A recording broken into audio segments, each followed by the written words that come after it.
studios, it's The Balcony Show, coming to you from almost the top of the Poconos.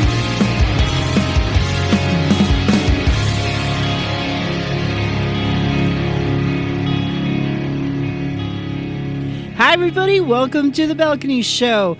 I am in studio for this very, very special show. We're going to have Brian Quinn, the lead guitarist from Candlebox, on the show later. What? So, welcome, Bo and Mad Cat. Are you ready for this interview today? We're ready. Absolutely. Excited. Yep. Yeah. Very excited. I was so excited I almost kept driving around the freaking Poconos today. It's so important. Cruising on by the studio, and I'm like, oh, I'm supposed to be there. Yeah, it's a gorgeous day here. So Yeah. It is a beautiful sunny day in the Poconos. So, anyways, but first, how are we going to start the show? That's right. Hit it, Dave.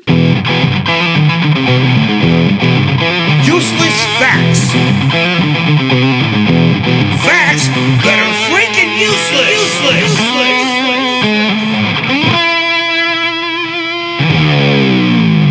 Oh, yeah, that's right. So here we are with another edition of Useless Facts.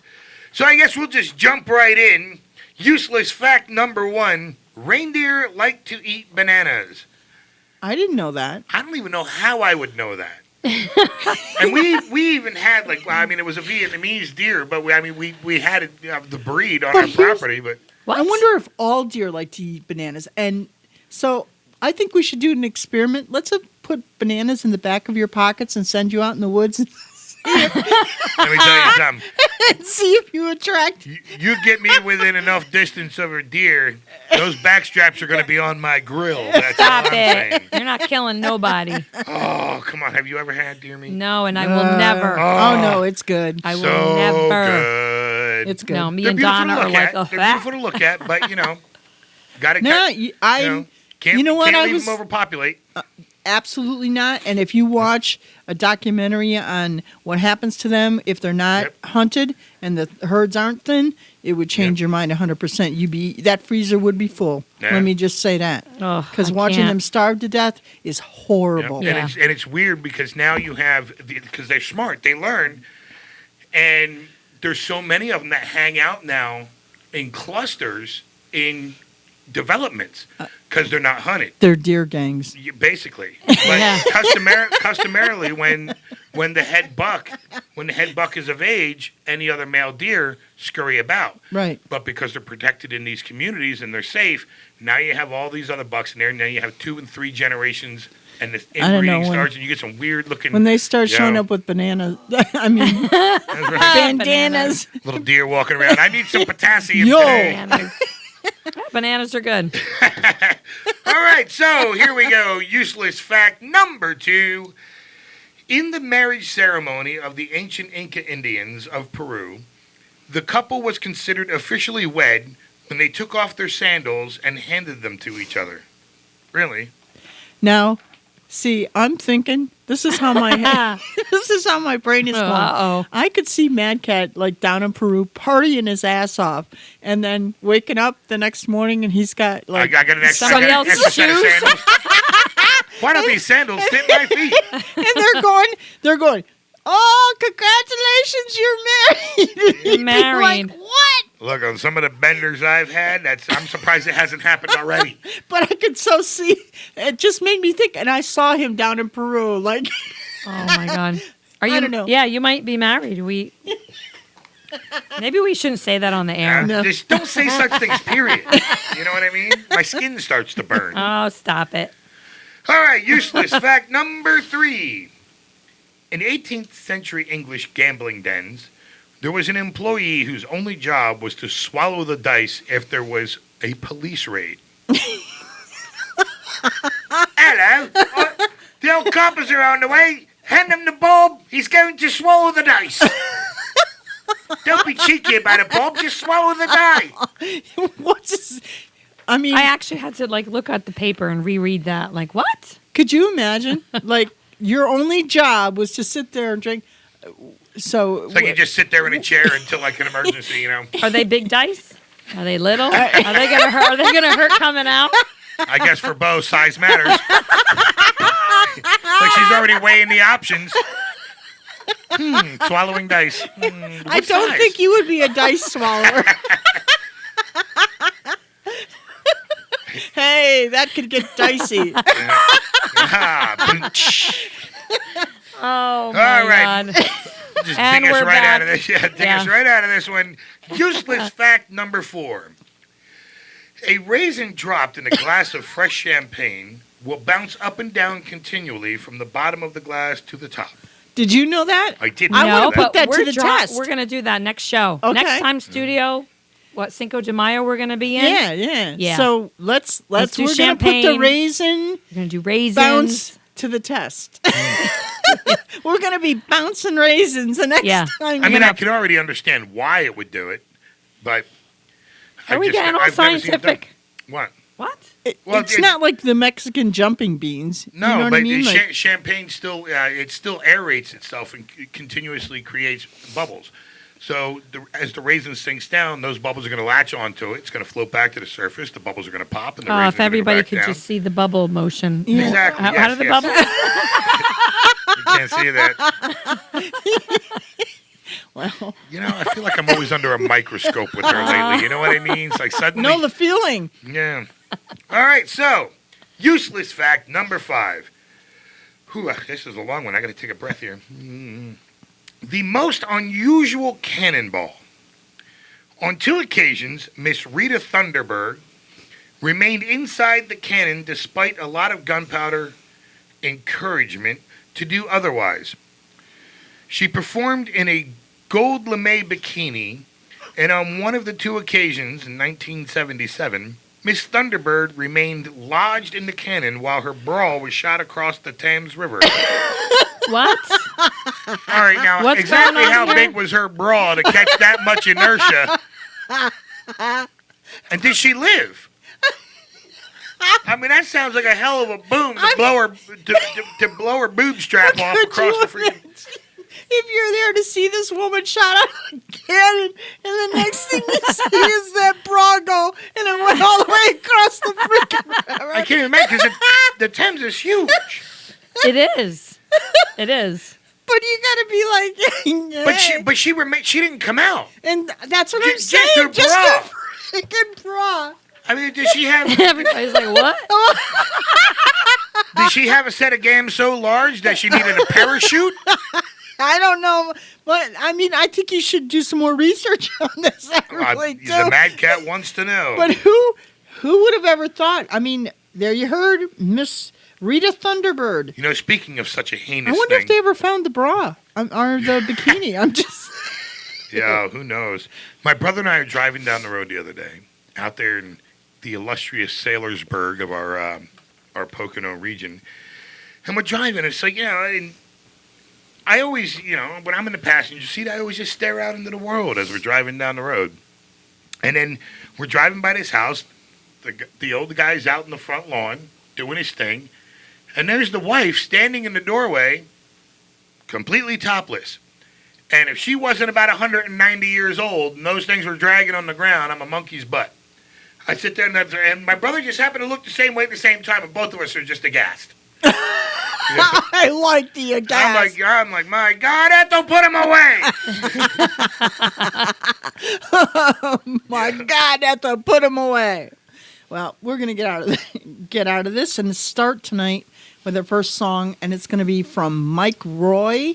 Roy and the Secret People, and the name of the song is Phoenix. Local act here. We love him. Shout out to Mike and the Secret People. So take a listen, and we'll be right back with the rest of the show.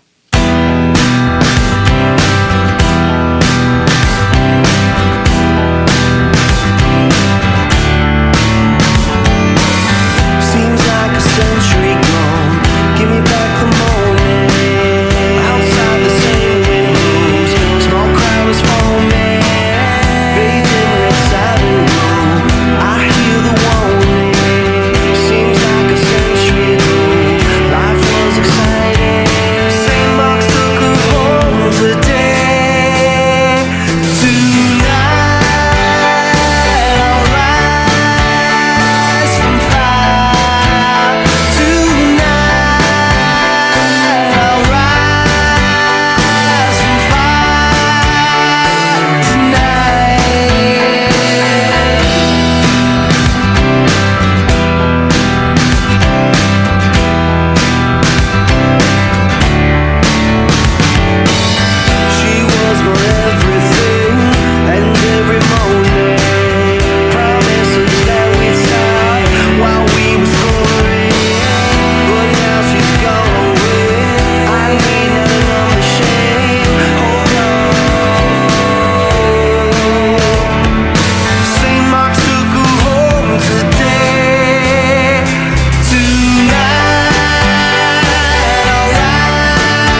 Balcony Show, and right now we have the song Gasoline by Octane. And when we come back, we're going to be in the studio with Brian Quinn. So sit down, give it a listen, and here we go. So I kissed you goodnight, and I kissed you goodbye, but I never realized that it'd be forever. Oh no, no. Living in shame, never knew which you to blame. I wish I were alive to kiss you goodnight. The ghost now, baby, all in your dreams makes you wish they're true. With the pedal to the metal and gasoline will arrive.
Hi, everybody. Welcome to the Balcony Show, and we are very excited because we have the one and only Brian Quinn. You know him. He is the lead guitarist in Candlebox right at the moment, but he has a plethora of music and from the Eastern PA area, so he is a homie for us. Welcome to the show, Brian.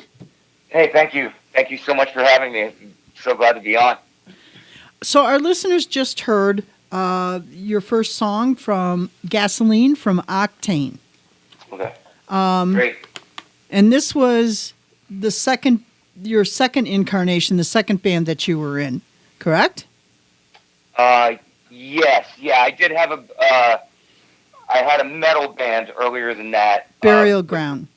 Yes, yeah, at Burial Ground when I was a teenager, and I did have a three-piece right when I moved to Philadelphia that was called Visiting Blackhand, but that wasn't around very long. But I formed that in Northeast Philly, and we weren't around. Like I said, we weren't around very long. We did do a CD, but out of that is how I met the guys from Octane, and that's when really stuff got rolling for me in the Delaware Valley.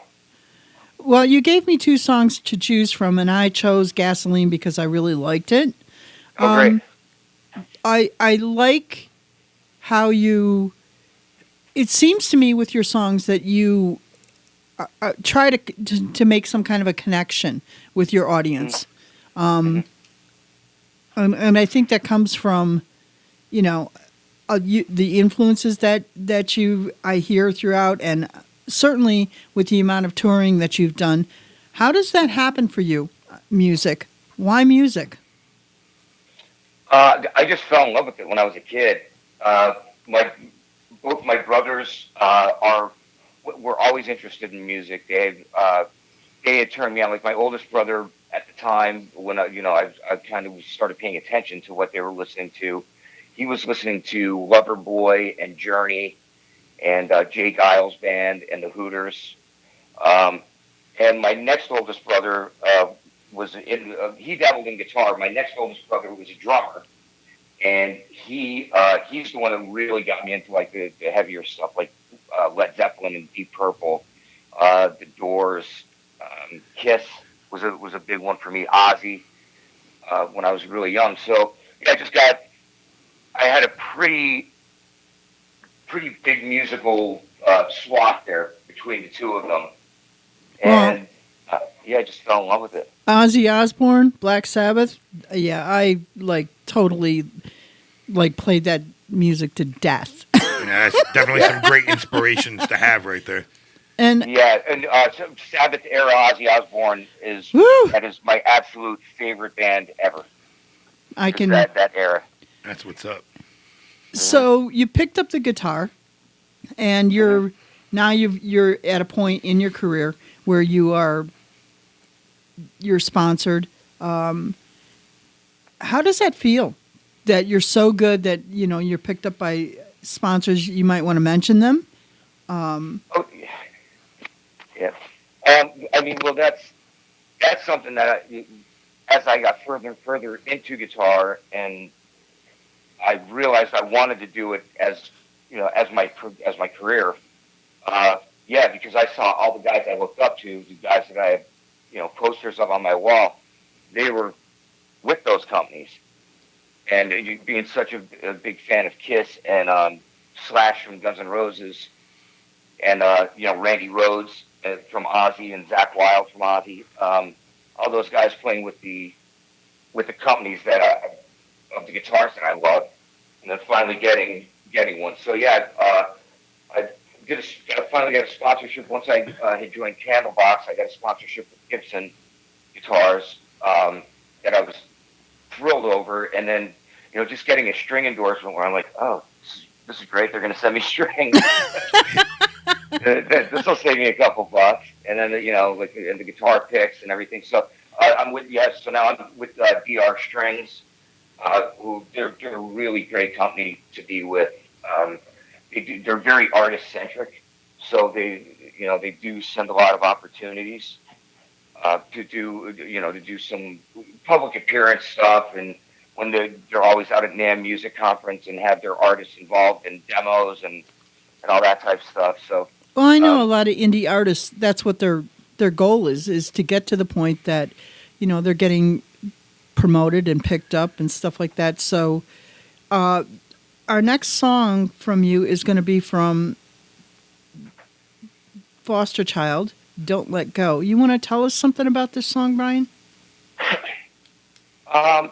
So that band was the band that I started. I believe that's around the time that I met Bo. I'm sorry. I can't even defend myself. So we were just spending a lot of time in the Lehigh Valley at that point because our drummer was, I started Foster Child with Kevin Miller from Fuel. He had That's just right. recently departed Oh, that's Fuel. cool. Mm-hmm. Yeah, we know So who Kevin is. I think Yeah, Kevin just so- re-hooked up with Fuel, didn't he? Yeah, he did. Yeah. yes, yeah, he did, and I'm very happy that he did because I know that it seemed like it didn't end on great terms, and I'm glad that they kind of got back together and are hashing all that stuff out. Yeah. 'Cause Time heals all wounds. It does. Yeah, And the exactly, pandemic and, certainly has taught us that, you know what? There's some BS out in our lives that like just needs to be put to rest, and we want some good music to get us through Yeah. and keep us like moving forward. Right. Exactly, and I was very happy that that's going on for him. But yeah, so we ended up forming this band like not long after he had departed Fuel, and we signed a record contract pretty quick thereafter with the subsidiary of Warner Brothers, and we made a record, and that was one of the songs that came out of it. It was one that it was a pretty big collaborative effort on that song. We were all very proud of it because the majority of the writing, I would write the music and the chorus stuff, and then Danny Beisel would help me fill in the verse melody and the verse lines. That's just kind of how we worked, and it always worked. And Brian and I, that's how we worked a lot on the Octane stuff. The songs that I sent you, I tried to pick and choose ones that, other than Gasoline, they were more of a collaborative effort with everyone. Okay. Nice. Rather than Gasoline, I did write. That was I had written that song when I was still in college. That was even before I had the Visiting Black Hand Power Trio.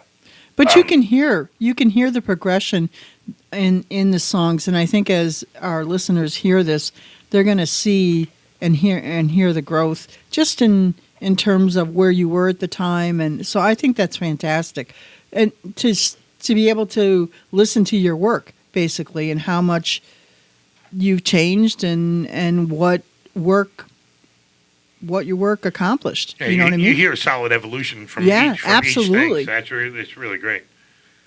Yeah, and I appreciate it. And the other thing that when I had thought about those songs, not really so much with the Candlebox song, but with the others that I had sent, is kind of like I'm a huge fan as far as my writing style of that big hook at the end that just keeps repeating. That's to try to get someone to press the repeat button. Right. There you go. All right, with Which that, is what- we're going to take a break real quick and take a listen to Don't Let Go by Foster Child, and we'll be back to talk more with Brian Quinn. Take a listen, everybody. As we wave goodbye in denial, I reached for you. The odds were on our side all the while. All that we've been through, the nights keep flying by. I'm all alone, she cried. And they say nothing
she cried. Nothing lasts. Nothing lasts forever. Out on a lonely road, nobody looking backward. Stand beside myself and the feelings that I lack. Don't worry about me, baby, you know that I'm alone. Don't worry about me, baby, you know I'm coming home. Don't let go. Don't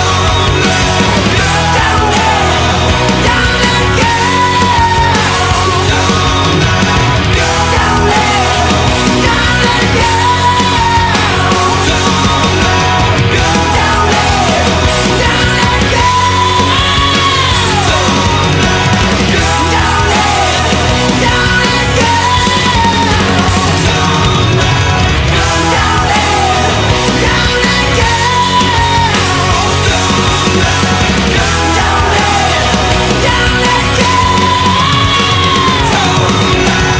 Don't let go. Don't let go.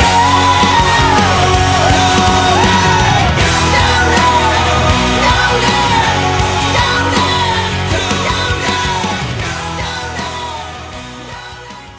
And we are back on the Balcony Show. We have Brian Quinn. So, Brian, tell us, man, Yes. what are you looking forward to now that everything's getting somewhat back open and a little bit more normalcy can start to trickle back into our lives? If there is such thing as normalcy Yeah. anymore. Well, the stage is really that's it. Like my favorite thing to do is to perform on stage. That's my favorite part of everything that I do, that I've done in the music industry. Is, you know, I don't mind making records, but I love performing on the stage when it's done, because that's the finished product and the culmination of all the hours and years of practice. Yeah, no doubt. Yeah, no that's doubt. awesome. Go up there and do it. You know. Brian, we saw on your Facebook that you did some live shows this past weekend. Give us a little hint of what that was like after all these months of, you know, the industry pretty much being shut down. Yes. So I mean, when the pandemic hit, I just tried to make sure that I wasn't going to be out of work, with music being my primary my primary job. I just was trying to figure out how to keep money coming in. So I dove head first for about a week just into everything I could learn about doing live streams. So I was up and running by the following week with the live stream rig and being able to do that I was doing that on Friday nights for a while. But yeah, now that everything's starting to lift and we're getting back to some kind of sense of normalcy, my friend Paul Hammond, who is the guitar player in Get the Let Out, a really popular Led Zeppelin tribute band, we started doing a thing called Paul Hammond and Friends. It was just basically a time killer, just to jam together, because we never really had a chance to, because they tour so much, and I was on the road nonstop with Candlebox.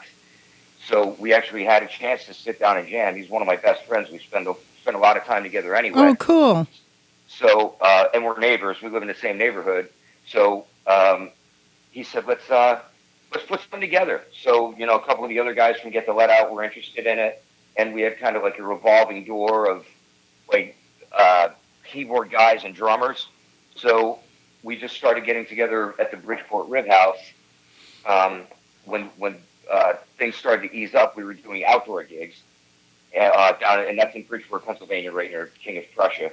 And Paul had just called me. He said, "Hey, Sellersville wants to do something when these restrictions get a little lighter, and we could have this many people." So initially, it turned out we were only, I think, able to have, when they first wanted to do it, we were only able to have like 30 people inside the building. We're like, man, maybe let's wait on it a little longer. And it went up to by the time it came back around, they had available dates. We were allowed to have 160 some odd people in the room. And it would hold, it's a small theater that holds maybe about 350, 400 people. So, yeah, we were able to sell tickets, and we also got to sell live stream tickets. So it went great, and we just did a bunch of cover songs that we love to play. So we did the band, Willie Nelson, Grateful Dead, and quite a bit of Led Zeppelin. It was just all stuff that we were really into. The band and Bob Dylan are huge influences for me, especially. Nice. Wow. Nice. So you've shared the stage with quite a few people: Metallica, Disturbed, Three Doors Down, Seven Dust, 3 Days Grace. I mean, Godsmack. It's just, I could, be here for the next hour reading reading the list. Was there any full circle moment for you where you had the opportunity to share the stage with somebody that was an influence to you? Yeah, I would say we did a show in Octane opened. We opened for Slash's Snake Pit. It was, long before the Guns N' Roses reunion. That was huge for me because Guns N' Roses and Appetite for Destruction, especially, that was the first album I bought with my own money. That was, and his guitar playing was just unbelievable. And I got it the week it came out. I remember playing it day, July of '87. It was such a game changer, that album, man. It was so cool then, and it still is cool now. Yep.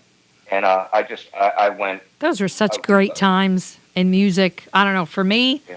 I'm a big hair '80s rock chick, hanging out at the Cat Club, L'Amour's, in Brooklyn Right, yeah. and Manhattan, and the Ritz when it was open back in the day. And God, I miss those days.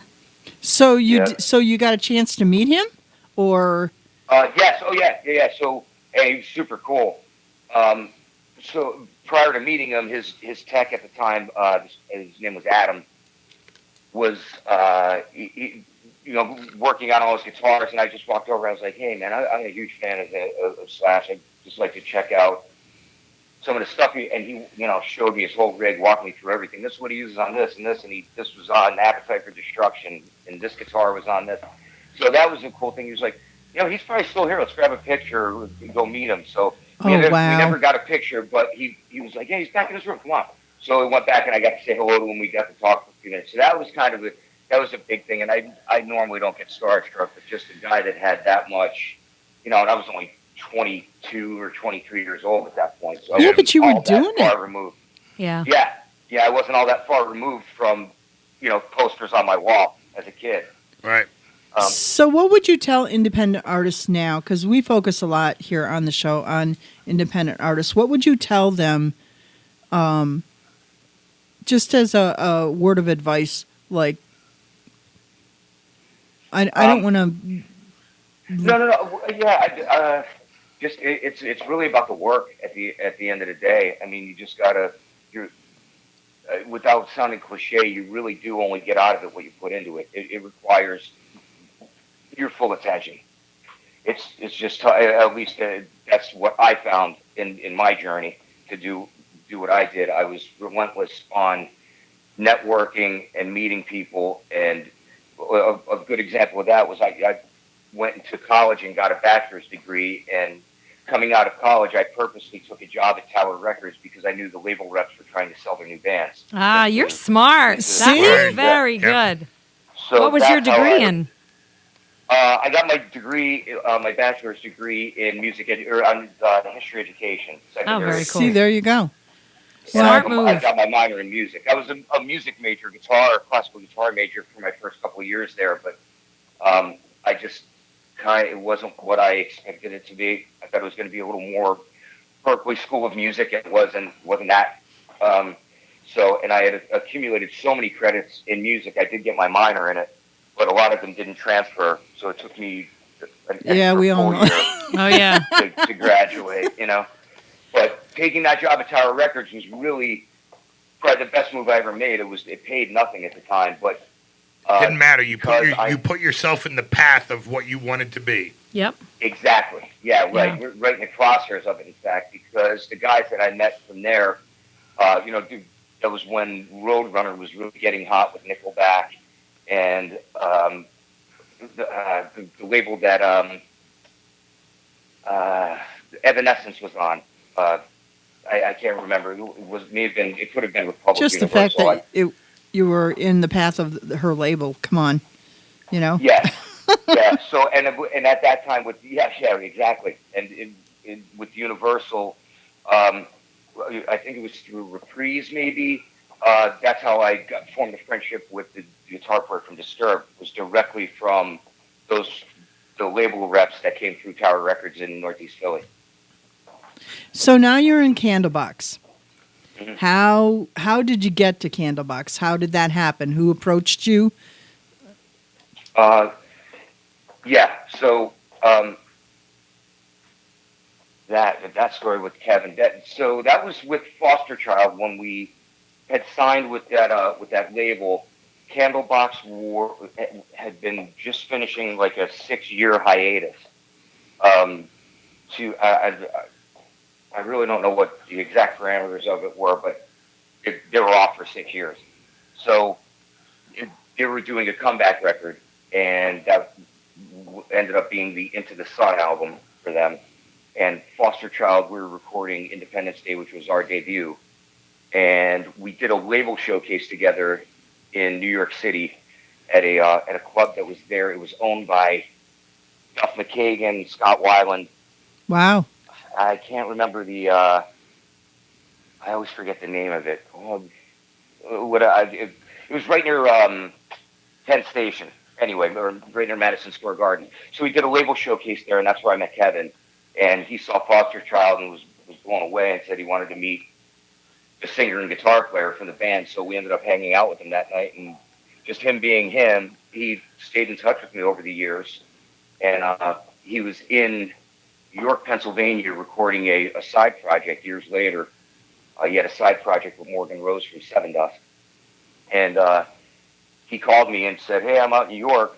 The guys from Live that own the studio, we're in their recording studios. You want to come out and play on a song?" So I went out and played on a song, and oddly enough, he said, "I want something really Tony Iommi. I want something Black Sabbath for the song." Oh, wow. I was like, well, I think I could cover that. So That's crazy, Brian. I did the solo on that record for that song, and I was packing up to leave. He's like, "Where are you going?" I go, "Oh, I got to get back to Philly." He's like, "You want to play on another song?" I was like, "Yeah, sure." So out of that, they had invited me to join that side project that they had. It was called Le Projet, LEPROJET. All that stuff is on a YouTube channel that you can see and check out for nothing. Yeah, check it out. So yeah, I did that. I did that stuff with him, and then not long after I got there, he told me at that session that they were thinking about personnel changes with Candlebox, and I said, "Well, just keep me in mind, man. Give me a call," and he did. Wow. He gave me a call, and I said, "Where and when for the audition?" He was like, "You already did it at that session." So Nice. He was like, "When can you start?" Once again, you put yourself in the path. So Yeah, throw yourself yeah, in front of the bus, folks. Yeah, really, that's it. And you know what? The one thing that I've always done is, if there's a direct piece of advice, show up early, show up over prepared, and show up sober. If There you go. Those three things, you will Amen. always work. Amen. So for the last song, we're going to hear Alive at Last, and this is off of the brand new album Wolves for Candlebox. This is Wolves isn't released yet, so this is Alive at Last is off of our last LP, Disappearing in Airports. Okay, I'm sorry. 2016. No, it's all good. Yeah, Wolves isn't out yet. We did release 2 singles from Wolves so far, but it won't be out until September 17th. Nice. Okay. This year. So you want to set this up for our listeners? Yeah, so this is one of my favorite tracks on Disappearing in Airports. We were very proud of this record. It got some really good reviews, and we were just proud of it because writing with Candlebox is a little bit different than the writing that I did with other bands, where it's very stream of consciousness. So we wrote with Disappearing in Airports and our new record coming out. We wrote like 13 or 14 songs just from like some iPhone voice memo ideas. Like somebody hummed into the phone or just played a couple chords cool. into it. Kind And of we love wrote stuff like that happens. yeah, and we wrote for both records like for Disappearing in Airports, we wrote, I think, 14 songs over in like 3 or 4 days, and then recorded them in 2 weeks. Nice. So there's never any time to really think. And Alive at Last is a personal one. We had a couple friends that followed Candlebox that were sick with terminal cancer. Oh, no. And this is the kind of our tribute to them about their journey through it. All right. Well, listen, Brian, I want to thank you so much for coming on, spending a little time here on the show. Please keep in touch, especially when you get your new album out. Wolves, we'd like to reconnect with you, but we're going to end things tonight with your song from Candlebox, Alive at Last. All right. Listen, you have a great rest of the I day. would love that. Thank you you again so much for being a part Yeah, of the thanks show. for being on, brother. Take care, Thank you. man. I appreciate you having me on.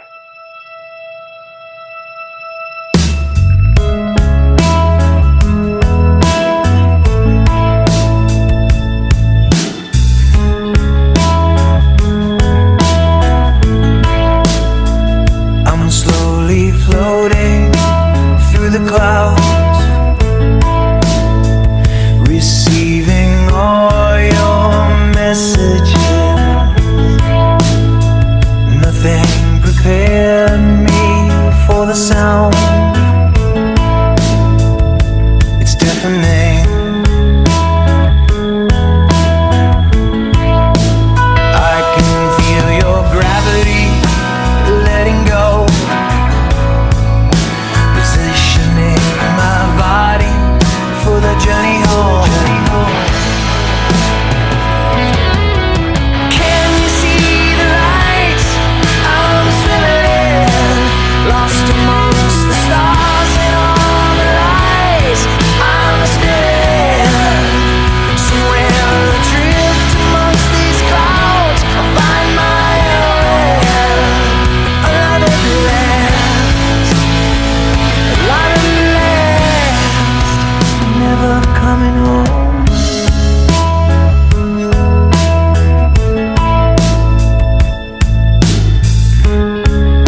welcome back to the Balcony Show. Up next, we have a song called Vivid Dreams from the band Avon Park. Please give it a listen, and we'll be right back.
Stay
was Vivid Dreams by Avon Park. Up.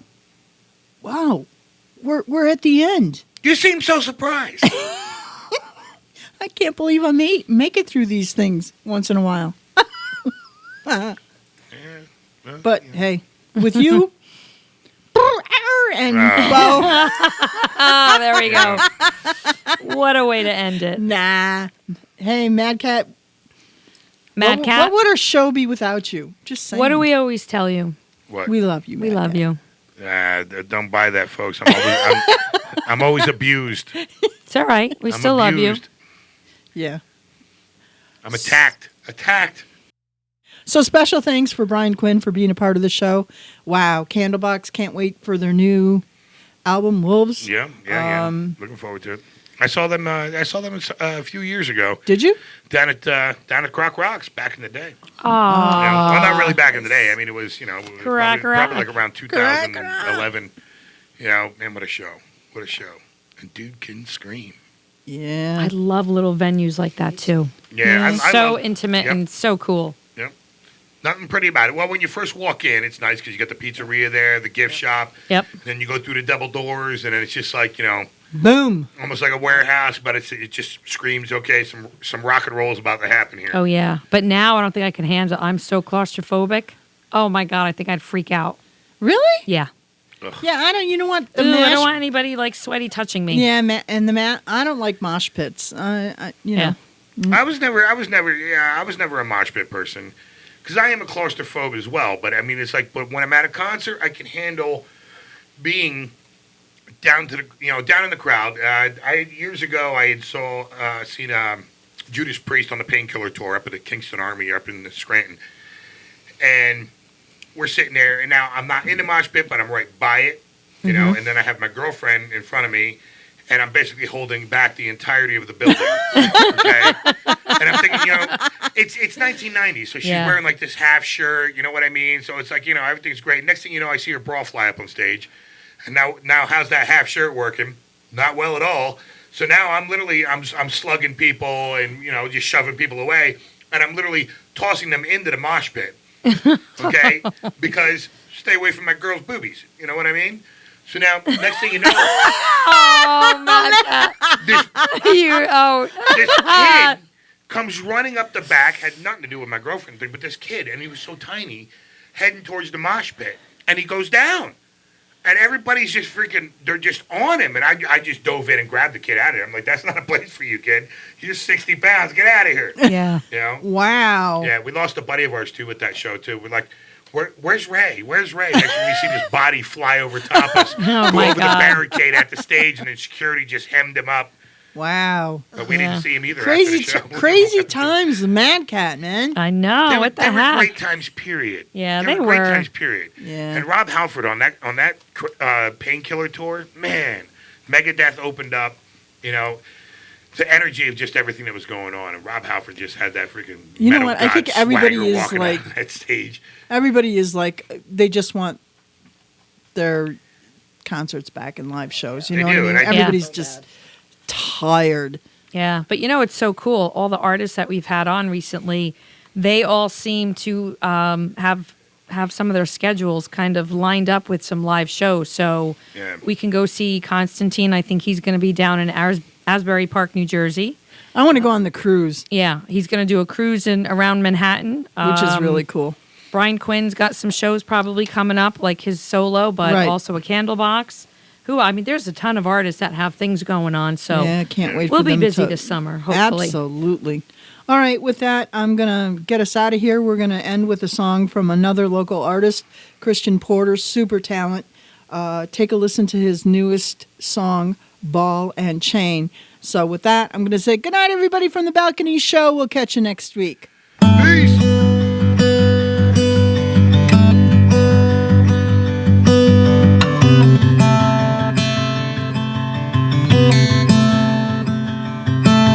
Let's go out where no one goes. Take the less traveled path and roll.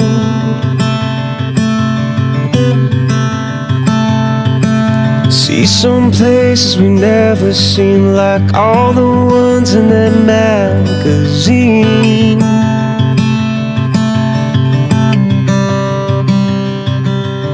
Live out all the dreams before they rust.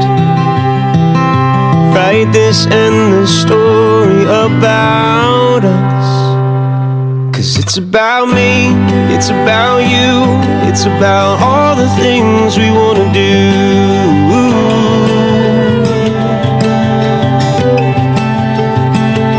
It's about life, it's about change, it's about making me go insane. But never will I be your ball and chain.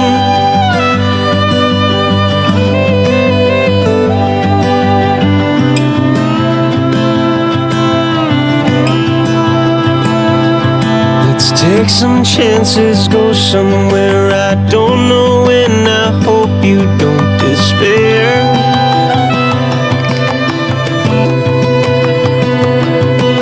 Climb a mountain one step at a time, hand in hand, strong in stride.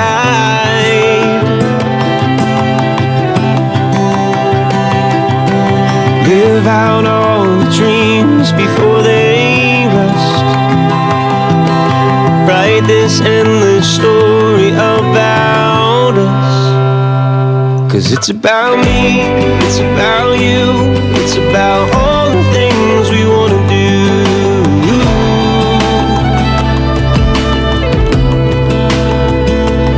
It's about life, it's about change, it's about making me go insane. But never will I be your ball and chain. Be your ball and chain. Be your ball and take my hand, we'll make it. Be your ball and love so strong, can't break it. Be your ball and if it fails, I'll save it. Even if I'm falling without a warning. 'Cause it's about me, it's about you, it's about all the things we wanna do.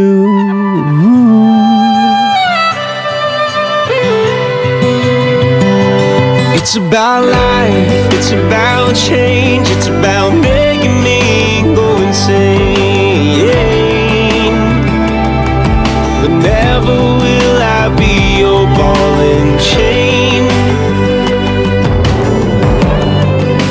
Be your ball and chain. Be your ball and chain. Be your ball and chain. But never will I be your ball and chain.